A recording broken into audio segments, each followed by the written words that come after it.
Om Jnanatimirandhasya Jnananjana Shalakaya Chakshurunmilitam Yena Tasmai Shri Gurave Namaha. I've been asked to give a talk on obstacles in devotional service. So from this I can understand that you are all serious to practice devotional service, but that you are finding some impediments in your practice. Actually, Prabhupada many times said that Krishna consciousness is very easy. As we sung in this song, Krishna consciousness means chanting Hare Krishna, taking prasad, associating with devotees. So Prabhupada would often say, what is the difficulty? Chant Hare Krishna and be happy. What is the difficulty? There is no, Prabhupada would ask, is there any difficulty to chant Hare Krishna? Is there anything difficult? Is there anything difficult to take prasadam? I don't think so. Not judging by the way devotees take prasadam. It doesn't seem to be very difficult. Is there anything very difficult to read the books of Srila Prabhupada? These are all basic activities of Krishna consciousness. So there is no difficulty, but nevertheless we are experiencing some difficulty. As Prabhupada used to say, Krishna consciousness is simple for the simple and difficult for the difficult. So we are finding some obstacles. Basically there are two kinds of obstacles. They are those which are externally imposed and those which we find in our own very mind. So this is the difficulty. The only real difficulty to practicing Krishna consciousness is that we are rascals. We are the difficulty. Because we are not Sevamukh, we are not inclined to serve Krishna. We are Bahirmukh, we have turned away from Krishna. Therefore we find so many difficulties. Sometimes devotees ask us, well, I want to be Krishna conscious, but there are so many funny thoughts coming in the mind. Why is that? You see, the reason is because we are rascals. The funny thoughts are coming. And when they come, we are accepting them. We don't reject. We take pleasure in the bad things. So this question is put by Arjuna. Atakena prayuktaram papam chalati purusham anicchanapi vaushnena baladinam yojitam. He says that why is it, Arjuna asked Krishna, but why is it that we sometimes do things wrong, as if by force, as if we don't really want to, but we feel forced to do wrong? And what was Krishna's answer? Shri Bhagavan Vacha Kama Esha Krodha Esha Rajoguna Samuddava Mahasha Mahapatna Vidyenam Yavayanam. It is due to the deep-rooted kama, desire for material enjoyment, and krodha. And by saying kama and krodha, that also implies kama, krodha, lobha, moha, mada, matsarya. These are all deep-rooted in the heart. They have produced the mode of passion. They are the great enemies to our spiritual advancement. Krishna says elsewhere in Bhagavad Gita, Trividam narakasvedam dvaram nashanam atmana kamah krodhas tatha lobhas tasmat etat trayam tyajed. Krishna says there are three gates leading to hell: Kama, Krodha and Lobha. Therefore an intelligent person should give them up. So we should give up these bad tendencies. But sometimes it seems difficult to do so. Therefore we have seminars on overcoming obstacles.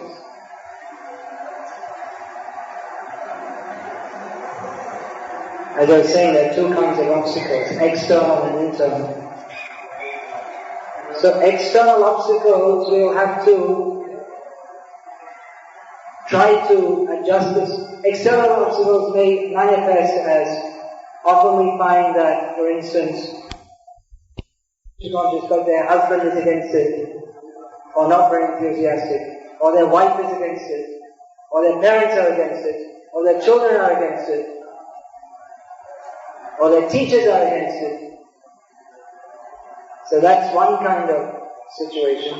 And we can try to rectify that position by trying to preach to the concerned parties, but often they don't respond very easily. So that's one kind of external obstacle.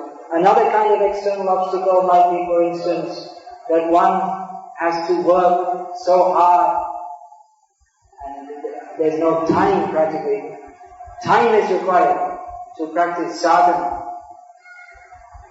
Or it may be that in our workplace we are forced to associate with people who are a long way from Krishna consciousness, just like in some East European countries they have the draft. It means that young men, they are obliged to very vulgar language, and if someone tries to be Krishna conscious, then they'll torture them, and break their knees, and pull their neck beads out, so many bad things. So these are external obstacles. How to deal with them, that we will have to see to in each individual case. Pure devotional service is described as ahaitukiya pratihata. That it is without any material motive and it can be executed in any circumstances. So if we have a strong enough desire, we can practice Krishna consciousness even in great difficulties. But, generally speaking, most people, if they don't get at least a somewhat favorable situation, then it's very difficult for them to practice Krishna consciousness. If we're always associating with non-devotees, it's very difficult. It's always recommended to associate with devotees, but if by circumstance we have to associate with non-devotees, unless we are very strong, it will be very difficult for us to practice Krishna consciousness properly. And the problem is that most of us, we're not very strong. So it may be that even by circumstances, it's very difficult for us to practice Krishna consciousness. So what to do in such circumstances, that we will have to discuss with senior, mature devotees. What is our best strategy?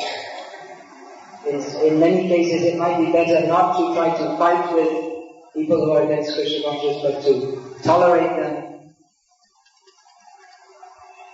It depends. Different people, if someone has a lot of strength of mind, they may be able to turn others around. In other cases, then we'll have to tolerate, pray to Krishna, associate with devotees as much as we can. It definitely, in difficult circumstances, it definitely requires a lot of strength of mind.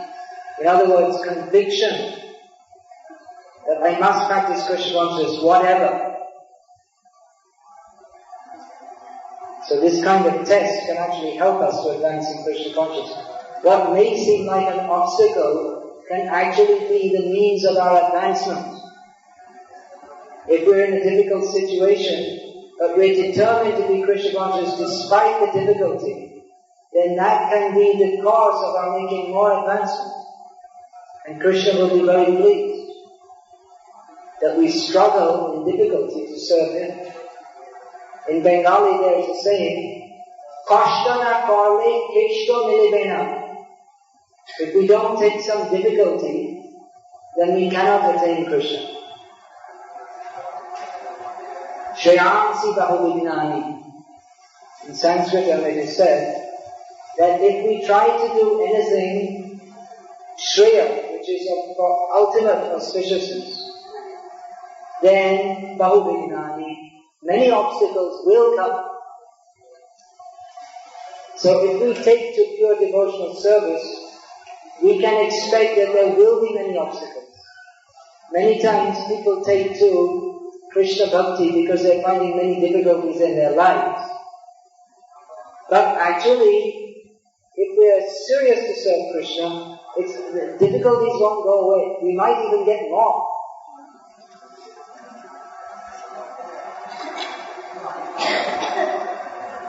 Now, why? Because that is Krishna's test. Do we actually want to serve him or not? So in this way, the obstacles become the means for us to advance. Now, that doesn't mean that we should give up because there are difficulties. We can consider, just like we're having some difficulties. So many people come and say, oh, my parents, they're against, my husband is against, my wife is against. It's so difficult. And we can say, well, you compare yourself with Prahlad. Your parents are giving difficulties. Are they as serious as Hiranyakashipu? We doubt it. So we can take strength by remembering the examples of the great devotees who went through so many difficulties and always remained steady in their bhakti. We can remember the great difficulties that Prabhupada went to bring us Krishna consciousness. Crossing over the sea in a freight boat, having heart attacks, living among the hippies, drug crazy hippies. Sometimes he had to keep his bhoga in the fridge where the man was keeping meat to feed his cat. So many difficulties Prabhupada went through to give us bhakti. And then again we can consider that, well, we may be having some difficulties, but so many people are having worse difficulties. Whatever difficulties we have in life, well, you're probably not in as difficult a position as many people, for instance, living in Afghanistan or Iraq. They didn't ask the Americans to come and shoot them, but by the grace of Uncle Sam, they're getting genuine American bullets shot at them. So we're probably not in such a difficult position as them. And another point, this is very, very important to consider. Takteinu kampan susamikshanano punjane ratmatitango kakam vidlava bhudeva vidham namaste jivete yo stivadesi daya. Lord Brahma says that whatever difficulties one may experience in life, a devotee considers that this is the result of my sinful activities. And actually I should be getting much worse. If a devotee thinks like this, very humbly, he doesn't think, wow, why doesn't Krishna take away the difficulties? He thinks, oh, Krishna is so kind. He's only giving me this much difficulty. I deserve much more. I'm such a rascal. So if one thinks like that, and goes on executing his Krishna consciousness, then such a person is guaranteed to go back to Godhead. It has become his very right. Such an attitude, Krishna will accept that and will go back to Godhead. Now we were just singing this song by Bhakti Thakur, in which he's talking about the bliss of practicing Krishna consciousness. But if we examine the life of Bhakti Thakur, we will find from the material point of view, it was full of difficulties. Bhakti Thakur was born in a very rich family, but then when he was young, his father died and the whole village in which he lived, almost everyone died from plague. So he was an orphan at a young age, and then he got married, and then just shortly after his wife gave birth, she died, and then he married again, and then he was transferred from job to job to job. He was actually very brilliant, even from a material point of view, and he was a magistrate in the British government, and he used to dispense of the cases very quickly, yet because he was so brilliant, he had many enemies. And even the British government, because he was so brilliant, they distrusted him. They thought that, well, their theory was that Indians are stupid, we're British, we're better. But they found Bhakti Thakur is so intelligent that if Indians are like this, then we can't manage India anymore. So they were afraid of him, even though he wasn't against the British government. And he had so many health problems. He was writing so many books, but he had so many headaches and fever, so many different things. But he was always happy in his Krishna consciousness. So we can remember these examples. So many obstacles will come. Don't think I will chant Hare Krishna, all the problems will go away. And material life by its very nature is full of difficulties. But if we take shelter of Krishna, then what would otherwise seem like a very big problem, we don't consider it very serious. Just like Prabhupada, in his Grihastha life, he had made a factory in Lucknow, and he was in some other part of India doing his sales. He got a telegram that your servant has cheated you and you lost all your factory, all the money, everything. Prabhupada laughed. Yes, Yahamana Vrihnami Havishe Taddanam Chennai. He quoted from Bhagavata. Krishna says, who I am merciful to, I take everything away. He saw this is Krishna. Who can see Krishna in such a situation? Prabhupada described during the Second World War, the Japanese were dropping bombs on Calcutta. And the people were saying, come to the bomb shelter, quickly. Prabhupada said, I'm taking prasadam. I'll finish prasad, then I'll go. So Prabhupada, he saw, the bombs are coming. Prabhupada made a noise. Prabhupada said, I saw this is Krishna in another form. Abhayachara, fearless.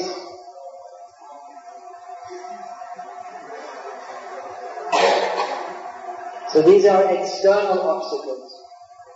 Actually there's no obstacle. If we can see, even in Karmi management books, they say that obstacle or difficulties are an opportunity. So in the same way, in Krishna consciousness, an obstacle is something that we can accept as another opportunity to serve Krishna in a different way. Krishna is manifesting himself in this way. Let me accept and serve Krishna to the best of my ability. Now, internal obstacles, our material attachments, or as Prabhupada will often point out, the greatest enemy of the conditioned soul, or the most prominent material attachment, is a sex desire. And that is being increased in the modern age. If you open a newspaper, you maybe just want to see the news, but it's just full of descriptions of sex and pictures like that, just day-to-day life. And presumably in the television also. I don't watch television. I hope you don't either. But same thing, just increasing sex desire. So actually all this Kam, Krodh, Lodh, Moha, Mada, Matsaya, Asakti, this attachment to so many different attachments. What is the root cause of all these material attachments? The root cause is that we are not attached to Krishna. Oyam Maya Das Kari Nana Akilat. When we become the servant of Krishna, then when we become the servant of Maya, then we have so many material desires. Hare Krishna.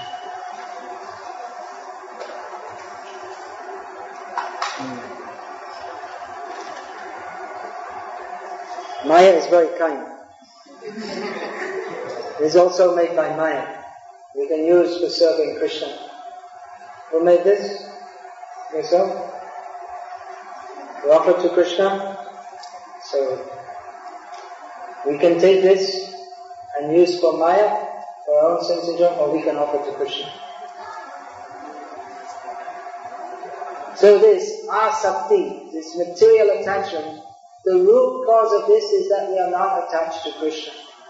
So how to overcome all the different attachments which manifest? Someone is attached to, generally we all have this tendency for sexual attraction. Then we may be attached to sports. I was told that, one devotee told me that during the recent India-Pakistan cricket series, in one of our temples, all the brahmacharis were walking around with these headphones and listening. I don't think that's proper for brahmachari. But they're attached to... Actually, this attachment to sports, it's very bad, because you see all these great famous players, Sachin Tendulkar and Saurabh Ganguly, and there's a new famous one now. What's his name? Anyway, whatever.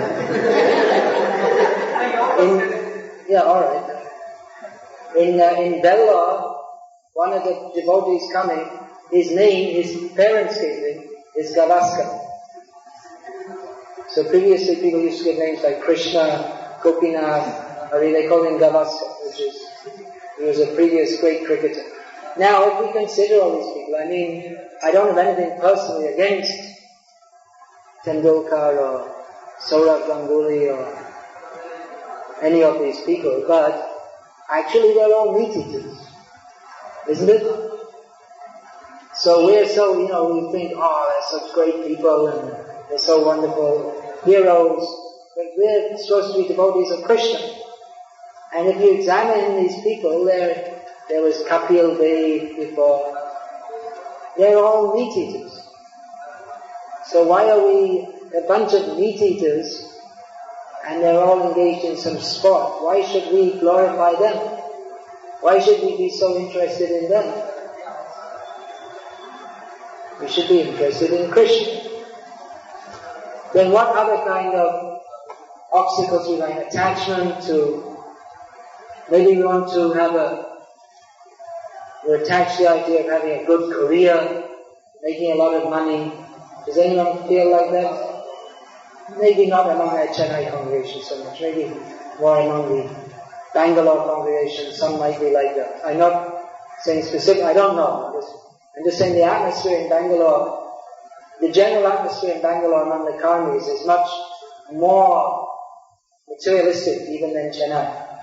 So don't go and report to the Bangalore devotees that I'm saying they're all materialistic. But I'm just saying the atmosphere there is very much, in Bangalore, it's very much this, very strong. I think more than maybe Bangalore and Delhi, the two places, maybe Bangalore more, the atmosphere. So get ahead, be successful, isn't it? It's very strong. Actually, all the big cities are it's like that. So, that tendency may be there to think that I can be successful in my job, have a great career, mixing up the karmi values, the values of the karmi society. Now, here's an obstacle which I perceive, but which most of our devotees in India don't perceive. And even if I point it out, they think I'm crazy or there's something wrong with me. And it seems to me to be such a deep-rooted obstacle that mostly even our leaders, they don't talk about overcoming it, or rather they encourage devotees to go on with it. And this is the idea of being a respectable part of modern society, getting a good degree, getting a good job, and all this kind of thing, which has got actually nothing to do with Krishna consciousness. So many times through the comments, they're devotees and they say, give me blessing, I'm doing my exam. So naturally grihasthas, they're concerned about the welfare of their children, but what it means is that we're subscribing to the values of karmi society, in which they judge you in terms of your material success. Now it could be that you want to do this because, well, you think I have to live in society, so I might as well get a good job and all this, but generally I find that our devotees, they're too much influenced by this way of thinking. Actually, we should understand this whole karmic society, it stinks. The whole motivation, get money, and they judge you. They judge you in terms of how much money you have, what kind of material qualification you have. This is all nonsense. It is anartha. Anartha means that which is an obstacle to our advancement in Krishna consciousness. So, as a matter of formality, we may go along with this, but there's no, actually we have nothing to do with this karmic way of life. You may say, well, we're grihastas, we're living in this system. Yeah, we are, but grihasta is a Vaishnava grihasta, and the goal of our life is to be Krishna conscious. So you may have a so-called good job, and we're not saying that you don't have to have it. And you may do your exams and encourage your children to do this and that, but it really isn't the main thing. I'm getting a lot of dollars in there. Okay, thank you. Hare Krishna. Thank you for your affection. So there's a tendency to be too much caught up in this thing. Well, if we don't get good results, what will our relatives think, and what will people think? But most of all, we should think, what does Krishna think? What does Guru and Krishna think? It's like people, devotees, even sometimes they come to the temple in pant and shirt, and they say, well, how can I dress in dhoti? Or here, they like to wear this vesti. But actually our Gauriya Vaishnavas is to wear dhoti with kach. So they may say, well, what will the people think? It doesn't matter what the people think. What does Guru think? That should be our way of thinking. So another obstacle is to be too much attached to, too much concerned with what the public thinks, and not enough concerned with what Guru and Krishna want of us. So this is a point that could be discussed in more detail, as I say. That it's not that we discourage that. If you're doing exams, you can do, but don't be in so much anxiety. Stop chanting your rounds. Not required. Even if we don't get a degree, if we're chanting Hare Krishna, we're in a much better position than someone who's PhD but not chanting Hare Krishna. We should understand that. Even if we don't get what's considered a good job by middle class values, that is not so important. That somehow we have to get some income for maintaining the body, but the purpose of life is to serve Krishna. So like I say, mostly our devotees, they don't speak like this because then people's minds will become disturbed. But we have to be focused. What is the goal of our life? Is it to satisfy the public or is it to satisfy Krishna? The two things are not necessarily the same, and usually they are different. So one obstacle, as Prabhupada writes in one purport, the greatest obstacle in our lives is to consider that there is anything else of importance except Krishna consciousness. So you may say, yes, working, job, all these things are important. Important, yes, but relatively important. Not of ultimate importance. Only of temporary importance. The real importance is that we have to become Krishna conscious. So this kind of thing, then this causes sometimes causes disturbance in families. And sometimes we find, for instance, that a young man is very serious and not rash, but actually very serious with a mature decision that they want to dedicate their life to Krishna in Krishna's service as a brahmachari. And the mother may be chanting Hare Krishna also, but due to some sentimental attachment, wants to prevent her son from being fully surrendered to Krishna. So this means that even though we're chanting Hare Krishna, we have not taken to heart Guru Mukha Padmavakya Chitete Kariya Aika Arna Kariya Mane Asha. That means that we're taking Krishna consciousness as a kind of pious activity. We haven't actually surrendered to Krishna. We haven't actually given ourselves to Krishna. If we prefer that our family members serve us rather than serve Krishna, then we are considering ourselves more important than Krishna. So these are all obstacles. What other obstacles can you think of? He was asked you to give this seminar. I don't know who asked actually. Whose idea was this to give this seminar? Obstacles on the path of devotion. So actually this could be discussed at great length. We could discuss for several days. That very great obstacle of sex desire I discussed in some detail in this book, Brahmacharya and Krishna Consciousness. And it's not only for brahmacharis, but devotees in all ashrams. In fact, the grihasthas, they often appreciate this more than the brahmacharis. Because the brahmacharis are thinking,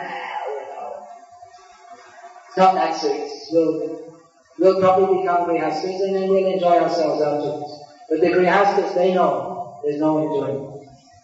Therefore, they take it more seriously. The grihasthas, those who are serious about Krishna consciousness, they can understand that all these family responsibilities, it's not actually a source of great enjoyment. Where's the enjoyment? So they say the enjoyment in family life is a Krishna conscious family. But simply to have a family, even the dogs and cats have families. So there's nothing glorious about that. So I'm just giving this as an example. One obstacle, namely this sex desire, I discussed that in one whole book. So I only ever consulted an astrologer once, Swami Maharaj, because I was getting a lot of headaches at the time. And actually I can't have a proper astrological reading because I don't know the time I was born. In England they don't record the time, they just give the date. So it might even have been the day before, or the day after. So I can't have a proper astrological chart. But anyway, for better or worse, I'm still going on. So I'm just citing myself as an example that I'm not saying astrology is wrong or that we shouldn't use it, especially grihasthas, choosing the marriage partner, and time of marriage and all this kind of thing. But it's not the most important thing. It's not that you just... Prabhupada wrote one letter, actually mostly he encouraged that as part of Vedic society there should be astrologers. But in one letter he wrote, these astrologers are all nonsense. Now why did Prabhupada write it? Because at that time devotees were consulting an astrologer that what time each day we should go out to distribute books. You have to wait for the auspicious time. So sometimes they'd have to wait till 3 o'clock in the afternoon and already half the day was gone. So Prabhupada says, it's all nonsense. You just go out anytime. Book distribution is always auspicious. Whatever time. You don't have to wait for the astrologer. And like this, or you'll go to the astrologer and they'll say, well, you have to do some special worship of Lord Shiva. We're not going to do that. We worship Krishna. So, being overly fascinated, or we're overly fascinated with some special kind of diet for health, macrobiotic or something like this. So these are, or we become too much fascinated by, or I have to do 2 hours yoga practice in the morning. Bhakti Siddhanta Thakur said that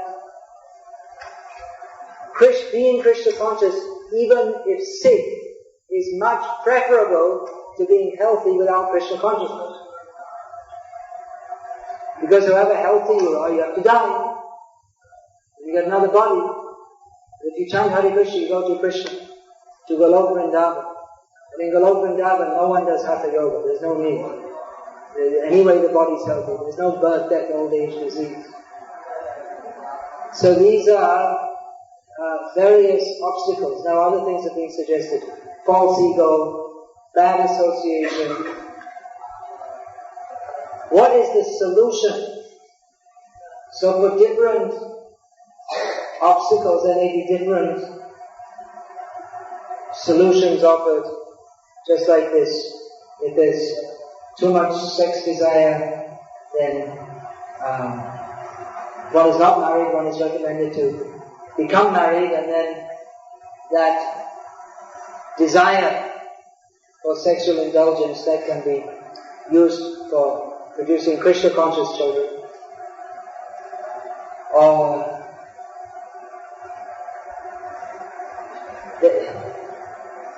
maybe the parents or relatives or something are causing too much disturbance at home.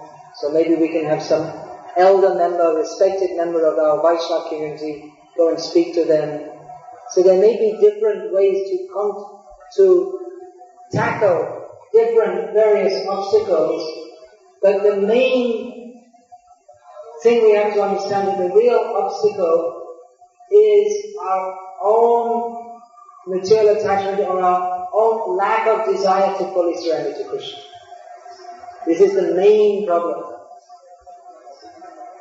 So we may say you have the problem of false ego, but that false ego is just a manifestation of our lack of desire to serve Krishna. So what is the solution to all these obstacles? Tivra Bhakti Yoga. To practice Bhakti very strongly. And you may say, well, I don't have the strength to practice strongly, that's my obstacle. Then you take association. Associate with strong devotees. Make the determination. I must be very strong in Bhakti. I must surrender to Krishna. I must pray to Krishna. Always praying to Krishna. Krishna, please help me. Now, if we don't have the strength of mind, or we don't have that firm determination, then we can never be Krishna conscious. Now the Olympic Games are coming up. When do they begin? Does anyone know? Must be fairly soon. 6th of August.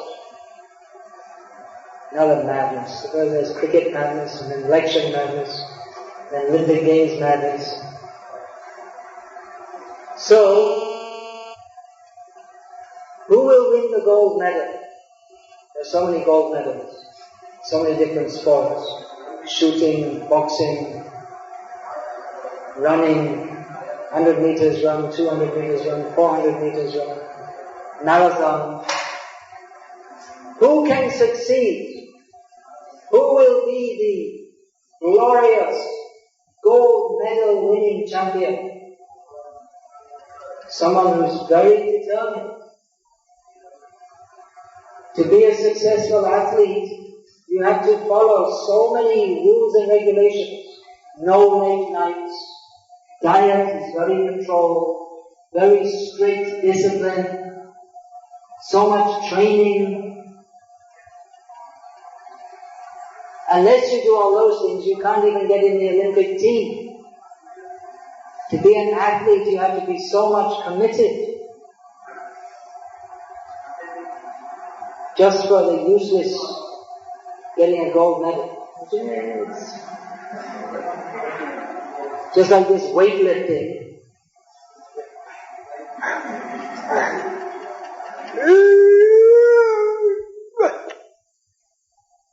Gold medal! Job! So they go to so much effort to pick up this. But you bring not any special elephant, any ordinary elephant, and they can easily lift the same weight.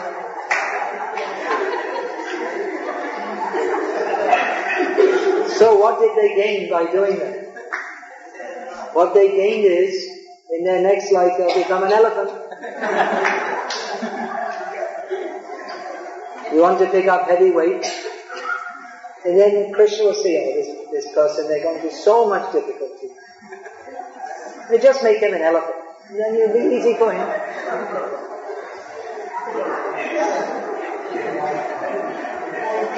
So they're going to so much endeavor, so much discipline, very strict, just so they can become an elephant in the next life. But they don't know that. They're thinking, I want to get the gold medal. They train them also psychologically. You just have to think, gold medal, gold medal, gold medal, have to get that medal. They have to concentrate. It's like very fixed meditation. So their whole life, they're eating, they're sleeping, they're all the time concentrating, gold medal, so much endeavor. So to get Krishna, do you think we can just take it easy? We have to have the same determination. Sometimes people say, well, I think I'll take initiation from this guru because he's not so strict. You see? He doesn't mind if you go to the movies sometimes. And then what do you want? You think we can get Krishna consciousness just by taking it easy? We get as much result as the effort we put in. If we think, well, I'll take it easy, and we won't make proper advancement. If we're very strict and determined and practice Krishna consciousness very seriously, I have to chant my 16 rounds every day. I have to get up early. I have to chant. I have to study Shastra every day. I have to do service. All these things. Now, someone's calling me. Come watch the Olympic Games. I have this new 28-inch color TV. Super high resolution. No? What's wrong with you? You're unsociable. I have to chant Hare Krishna. This kind of determination we have to have. We have to be focused. Our goal is Krishna. So first of all we have to think, what do we want? What do you want? What do you want? What is the answer? You want to attain Krishna. Are you sure? Are you sure you want Krishna?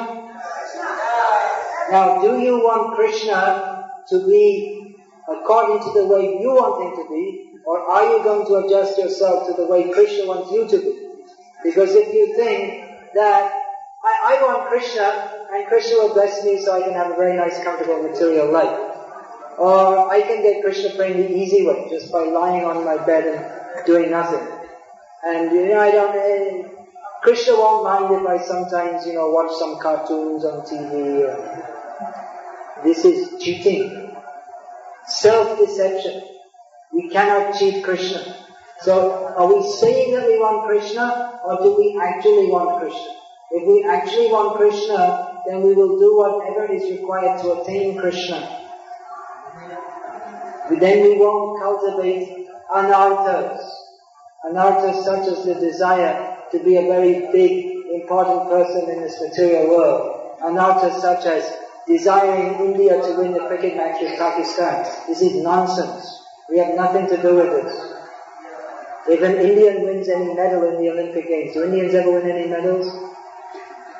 Someone might win something. Then we should not feel, very good. We should not think, I am an Indian. to hell with the Pakistanis. We should not think like that. We should think, I am a servant of Krishna. If we think I am an Indian, then we'll get born in India again. If we think I am a servant of Krishna, we'll be born as a servant of Krishna. So now in modern India there's a lot of nationalism. Everywhere you see they're painting everything green, white, orange to promote Indian nationalism. I am proud to be Indian. Why? Why be proud to be Indian? Because of India's achievements. You see now we're the fastest growing economy in the world, and we're the first country to vote an Italian housewife as Prime Minister, and so many things to be proud of. But there's nothing to be proud of. That we have taken birth in this material world, whether as Indian, American, cat, dog, Indra, Brahma, is nothing to be proud of. It is a matter of shame. And another thing is, I'm proud to be Indian, but we're not Indian. If we're thinking, I am Indian, then that is a misunderstanding. These are all obstacles. Now, we can sometimes preach among people that, yes, we should promote Indian culture. That is all right. If we understand that what is the meaning of Indian culture means Vedic culture or Krishna conscious culture. That I also myself, I promote. Not that because I'm particularly concerned that I think the soil or the rocks that lie between Kanyakumari and Kashmir is better than the soil and rocks in between Los Angeles and New York. There's no such thing. It's all part of this material world. But because we understand that the culture that has been traditionally practiced here is that which is most conducive for becoming Krishna conscious, for understanding that I'm not Indian, I'm not American, I'm not Chinese, I'm a servant of Krishna.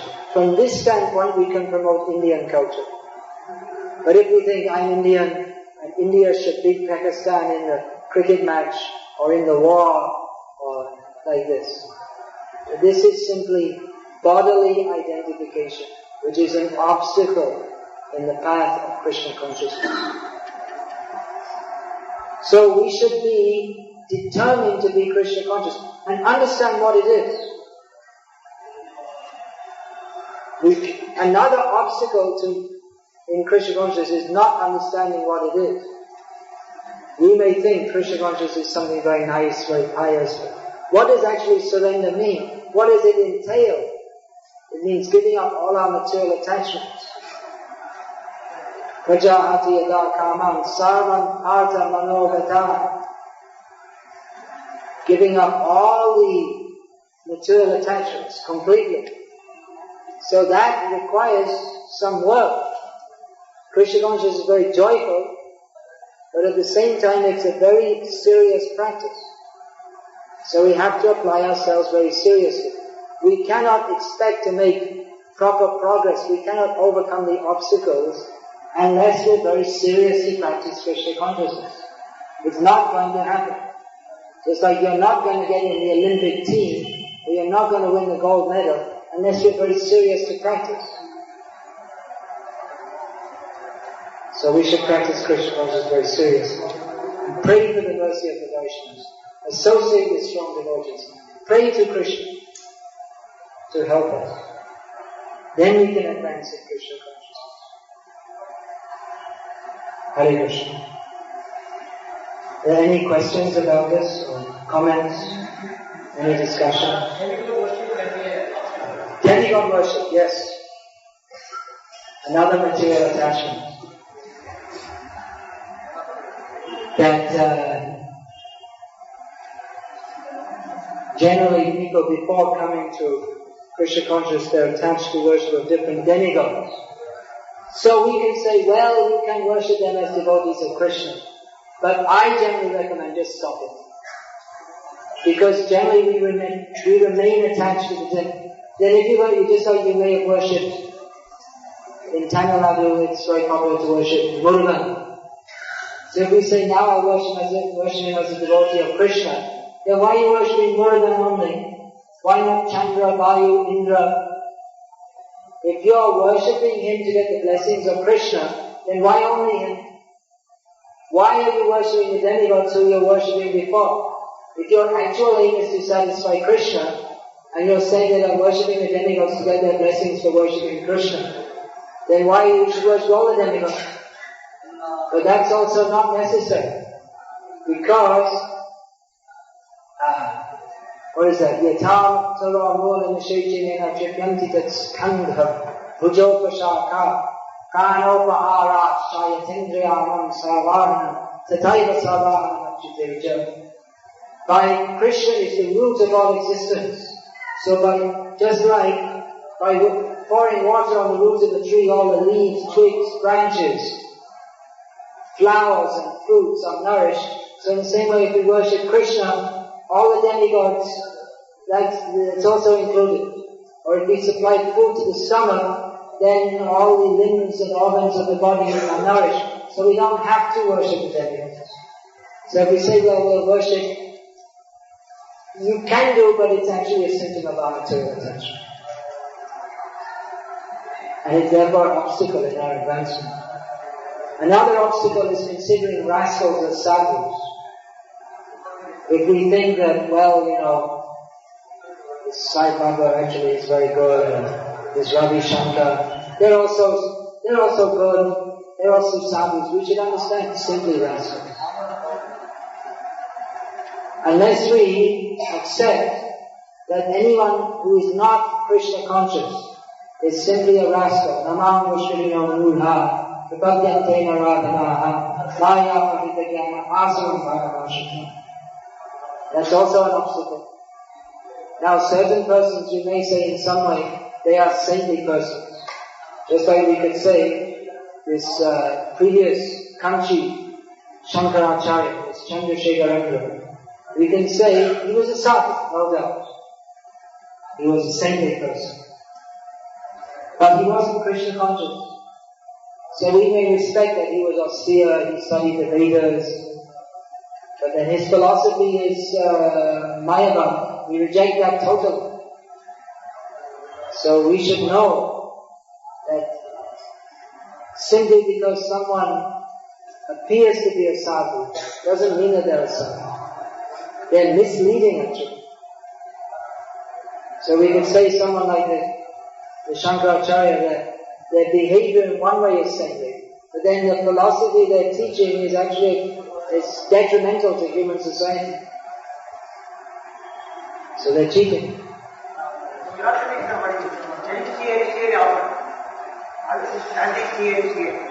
Who? The Shankaracharya chanting Sri Hari, but that won't be counted. Because that is not in the mood of bhakti. They think that by chanting Hari, that is some punya. That is not for the sake of surrendering to Krishna. That is one of the offenses against the holy name. To think that chanting Hare Krishna is simply a pious activities, like performing yagyas, or going to holy places, performing fasts. So the chanting of the holy name of a Mayavadi, Krishna will not accept. Actually, Bhakti-Siddhanta Saraswati Thakur said that the chanting of prayers to Krishna by the Mayavadis is more painful to Krishna, more distressing to Krishna than the arrows shot at him by his enemies. Because at least the arrows, they're shot and the enemy is openly showing he's an enemy. But the Mayavadis, they say Sri Hari, Sri Hari. But they don't actually have faith in Sri Hari. They don't have faith that he's the Supreme Person. They think, Shivoham, I am God. So their chanting is offensive. That does not give rise to bhakti. That kind of chanting is actually an obstacle in bhakti. Why does Krishna tolerate such people? Why does Krishna tolerate? Why do parents tolerate their errant children? Why do they tolerate their parents tolerate their errant children? Because they are their children, they try to reform them. So Krishna gives this material world as a chance to reform the rascals. We are all rascals. The tolerance up to a certain point, then there's punishment also. Yama yaka is punishment. Please speak loudly. Dipping in the sacred rivers. Bathing in the what about that? does it wash away? Is it an obstacle to bhakti? It depends on the attitude with which we do it. Is it essential? No. Chanting Hare Krishna is essential. There are so many people living in South America. There are no holy rivers in South America. They don't have a chance to bathe in the holy rivers. But they can go back to Godhead by chanting Hare Krishna. Now, we may bathe in the holy rivers as an act of bhakti, out of respect. But these holy rivers are great devotees of Krishna. But if we do so with the attitude of a karmi or a jnani, this will not help us to advance in bhakti.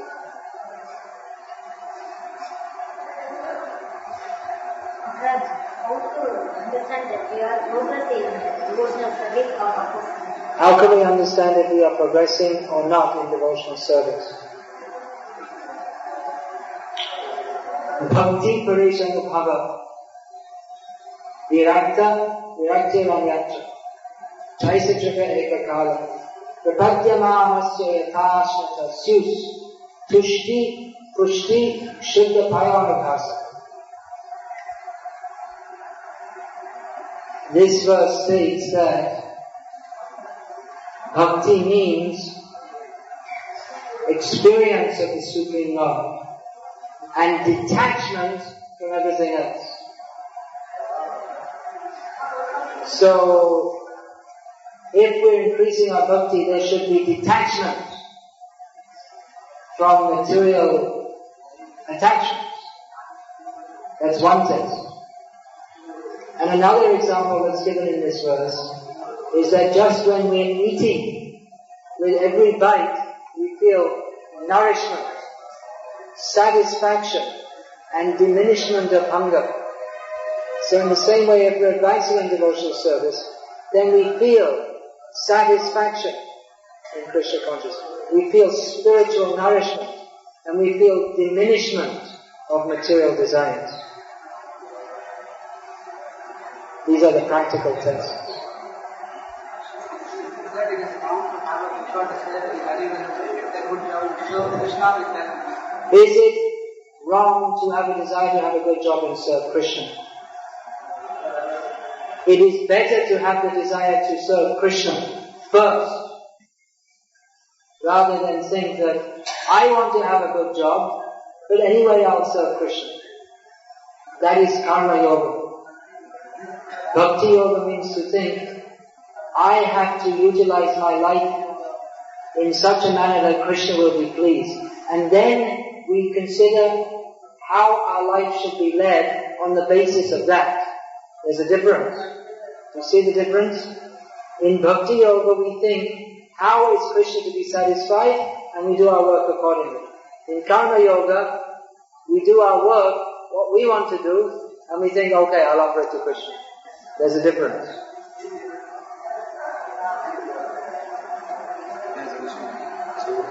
He's asking. Say it in the mic. He's saying that Shiva is our Jivadatta. So that he is a great Vaishnava. So we can mentally expect him any skill for devotion. Did everyone hear? Shiva is a great devotee, therefore we can respect him. Is that an obstacle to our devotion? He's not also not Jivadatta. He's also not Jivadatta. Again, it depends on the attitude. If we're attached to Lord Shiva as some kind of mundane attachment,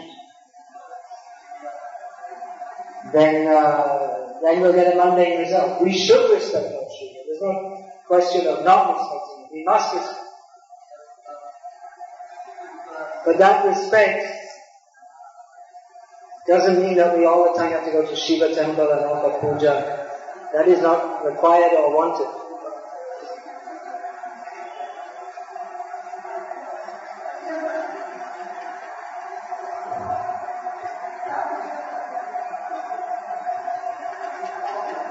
Alright, shall we sing another? Do we have time? One more question, I think. Among all of the devotees who are practicing Krishna consciousness for some time, it's dealing with the devotees, ask them coming in Amara. Offensive behavior towards devotees is definitely a very great obstacle. Dealing with devotees very roughly, very badly, that's also an obstacle. So what to do? Don't do it. You don't do that, do you? I don't think so. I don't know. Sometimes it's difficult for me to see, because when I come, all the devotees are very nicely behaved, and I don't know what they're doing when I go away. That's also another kind of kapakta, or cheating mentality. That when sannyasi comes, then devotees come, and they're all just like pure devotees. And then when they go away, then when sannyasi goes away, then you don't see them, they never come and do any seva. Or even if they come, then they're behaving badly among each other. So don't put on a show. You're not like that, are you, Rama Krishna Prabhu?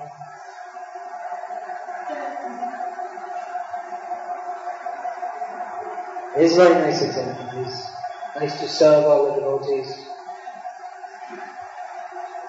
So we can associate with the advanced devotees. We shouldn't think also that advanced only means that sannyasi. Look among yourselves. Who is very serious to serve? Who is developing Vaishnava qualities? Who is very serious to practice? Take that association. We shouldn't think that only sannyasis and then everyone else is all rubbish. We shouldn't think that. Actually, anyone who's taken to Krishna consciousness is glorious. But we should especially we can say advanced devotee means anyone who is seriously practicing. So take that association. Alright, let's see what other. It's very nice when we can become an excursion advanced, and we can sing the songs of the Vaishnava Acharyas, in which all the instruction for becoming advanced and all the different